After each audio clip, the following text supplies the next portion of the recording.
Ինչ երաժշտություն եք լսում, երբ ուզում եք խաղաղվել։ Pink Floyd։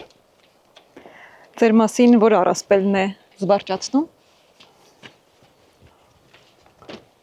Որ ես շատ եմ զվարճանում դրանից։ Մի ժամանակ ասում էին միայն KGB-ի, վերջերս նաև լսել եմ MI6-ի, բրիտանական հատուկ ծառայությունների եւ ամենատարօրինակը Mossad-ն էր։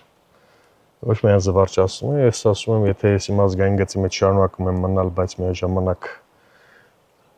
10 հետախուզական եւ անվտանգային հատուկ ծառայությունների հետ աշխատեմ, ուրեմն ես սուպերմենն եմ։ Եթե առաջարկեն պաշտոն։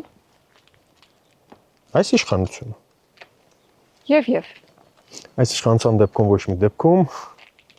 բայց առհասարակ պաշտոնը ինձ համար պատասխանատվություն է։ Պաշտոնը դերակատարում չէ։ Ես ինքս էությամբ կարգապահ մարդ եմ, բայց եթե այդ կարգապահությունը պիտի ընկալվի ապուշությունների դիմաց լռել, ապա չեմ համաձայնվի։ Պաշտոն, որը ռազմավարական եւ հայցակարգային առումով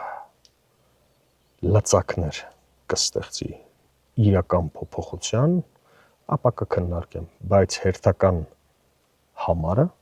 չեմ եղել, չկամ եւ չեմ լինի։ Ով է մեղավոր ստեղծված վիճակի համար, նախկինները թե ներկաները։ Նախկինների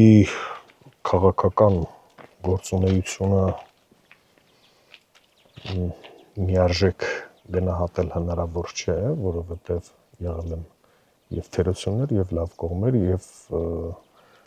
անսխալական իշխանություն որպես այդպեսին չկա։ Խնդիրն այստեղ այն է, որ արդյոք դու կարողանում ես այդ սխալականության տոկոսը սահմանների մեջ դնել եւ դա չանդրադառնա քո պետական կարգի, քո ազգային անվտանգության վրա։ Նախկիններ ունեն իրենց պատասխանատվության բաժինը, այդ իսկ պատճառով 2018 թվական տեղի ունեցավ, ներկաների պատասխանատվության մասին խոսելը ավելորդ է, իմ ամբողջ վերջին 8 տարվա ընթացքում գրեթե ամենօրյա ռեժիմով եմ խոսել, բայց խնդիրն այստեղ այն է, որ ով է կրելու պատասխանատվություն, բոլորը խոսում են, որ սա է մեղավոր, նա է մեղավոր, իսկ ի վերջո ոչ ոք պատասխանատվություն չի կրում, պատասխանատվություն կրում են բացառապես նախկին լինելու համար,